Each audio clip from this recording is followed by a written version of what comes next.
السلام علیکم ورحمۃ اللہ وبرکاتہ۔ بسم اللہ الرحمن الرحیم۔ عزیز طلباء، تفسیر کے آج کے سبق میں ہم وَكُلَّ إِنسَانٍ أَلْزَمْنَاهُ سے شروع کر رہے ہیں، توجہ کیجیے گا۔ اعوذ باللہ من الشیطان الرجیم، بسم اللہ الرحمن الرحیم۔ وَكُلَّ إِنسَانٍ اور ہر انسان، الزمناہ اس کو لگا دی ہم نے، طائرہ اس کی قسمت، فی عنقہ اس کی گردن میں، ونخرج لہ اور ہم نکالیں گے اس کے لیے، یوم القیامت قیامت کے دن، کتاباً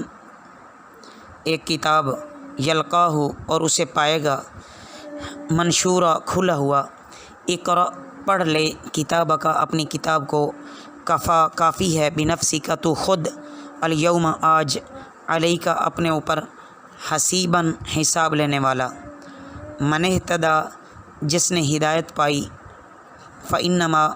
تو سوائے اس کے نہیں، یہتدی اس نے ہدایت پائی، لنفسہ اپنے لیے، ومن ضل اور جو گمراہ ہوا، فإنما سوائے اس کے نہیں، یضل علیہا گمراہ ہوا اپنے اوپر، ولا تزر اور بوجھ نہیں اٹھاتا، وازرۃ کوئی اٹھانے والا، وزر اخری دوسرے کا بوجھ، وما کننا اور ہم نہیں ہیں، معذبین عذاب دینے والے، حتی نبعث رسولا جب تک ہم نہ بھیجیں کوئی رسول۔ عزیز طلباء، ان آیات مبارکہ میں یہ بتلایا جا رہا ہے کہ اللہ تعالیٰ نے دنیا میں ہر انسان کا نیک عمل ہو یا بد ہو، اس کے گلے کا ہار کر رکھا ہے۔ گلے کا ہار ہونا یہ عرب کا بھی ایک محاورہ ہے کہ ہر شخص کا نامہ اعمال اس کے ہاتھ میں دے دیا جائے گا، خود پڑھ کے فیصلہ کر لے گا، جو کام عمر بھر میں کیے تھے کوئی لکھے جانے سے باقی تو نہیں رہا، یا کوئی کام زیادہ تو نہیں لکھا گیا۔ ہر انسان اس وقت یقین کر لے گا کہ ذرا ذرا عمل بلا کمی بیشی کے نامہ اعمال میں موجود ہے۔ حضرت قتادہ رضی اللہ تعالیٰ عنہ سے منقول ہے کہ اس روز بغیر پڑھا ہوا آدمی بھی اپنے نامہ اعمال کو پڑھ لے گا۔ اس کے بعد بتایا جا رہا ہے کہ اس میں کوئی شک نہیں ہے کہ برے عمل آفت ہی لاتے ہیں، مصیبت ہی کھڑی کرتے ہیں۔ اللہ تعالیٰ نے انبیاء اور رسول بھیجے، ہر پیغمبر اللہ کا دیا ہوا پیغام بندوں تک پہنچاتا رہا، اور اللہ تعالیٰ نے اتمام حجت فرما دیا۔ اب جب کسی بستی یا قوم کو اللہ کا پیغام پہنچ چکا ہوتا ہے تو پھر وہ اس پیغام سے اگر سرکشی برتتی ہے وہ بستی والے، اور نافرمانی پر وہ مصر ہو جاتے ہیں، نافرمانی پر ڈٹے رہتے ہیں، تو وہ قوم سزا کی مستحق ہوتی ہے۔ گزشتہ بہت سی قوموں کے ساتھ اسی طرح ہی تو ہو چکا ہے۔ وَإِذَا أَرَدْنَا اور جب ہم نے چاہا، ہم نے ارادہ کیا، أَن نُهْلِكَ کہ ہم ہلاک کریں، قَرْيَةً کسی بستی کو، امرنا ہم نے حکم بھیجا، مترفیہا اس کے خوشحال لوگ، فَفَسَقُوا تو انہوں نے نافرمانی کی، فیہا اس میں، فَحَقَّ عَلَيْهَا الْقَوْلُ پھر پوری ہو گئی ان پر بات، فَدَمَّرْنَاهَا پھر ہم نے انہیں ہلاک کیا، تدمیرا پوری طرح ہلاک کرنا، وَكَمْ أَهْلَكْنَا اور کتنے ہم نے ہلاک کر دیں،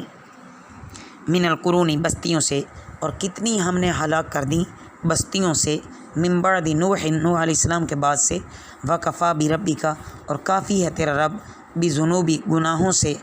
عبادہ خبیرم بصیرا اپنے بندے خبر رکھنے والا ہے، دیکھنے والا ہے۔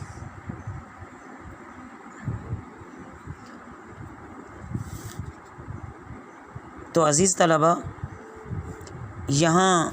اللہ رب العزت کا قانون بتایا جا رہا ہے کہ جب اللہ رب العزت جب تک اتمام حجت نہ فرما دیں،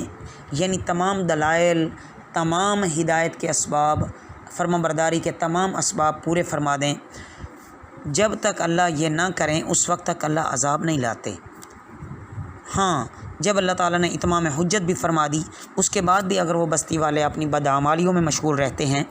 تو پھر اللہ تعالیٰ کا عذاب انہیں پکڑ لیتا ہے، اور جب اللہ کا عذاب آتا ہے تو پھر اس سے کوئی انہیں بچا نہیں سکتا۔ حضرت آدم علیہ الصلاۃ والسلام اور نوح علیہ الصلاۃ والسلام کے درمیانی زمانے میں سب آدمی اسلام پر رہے،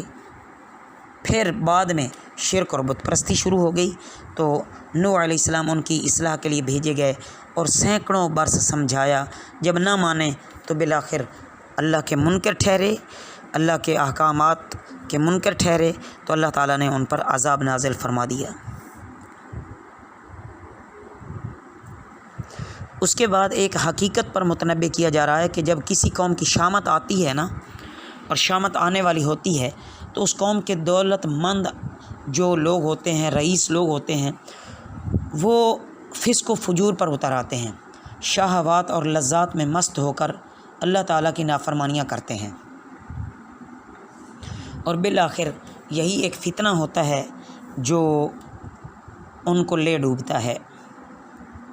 اس کے بعد بتایا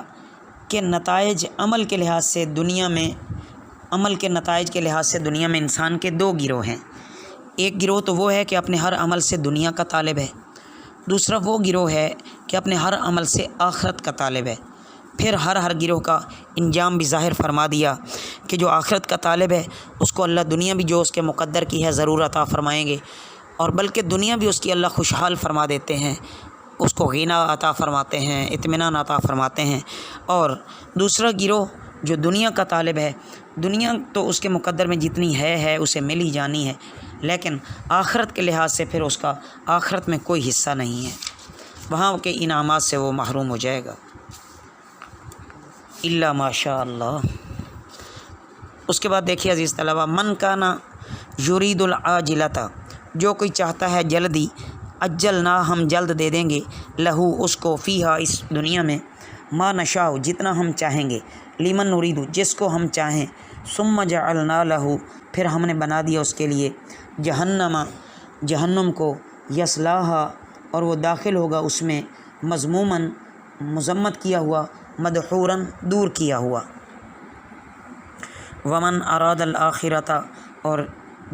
جو چاہے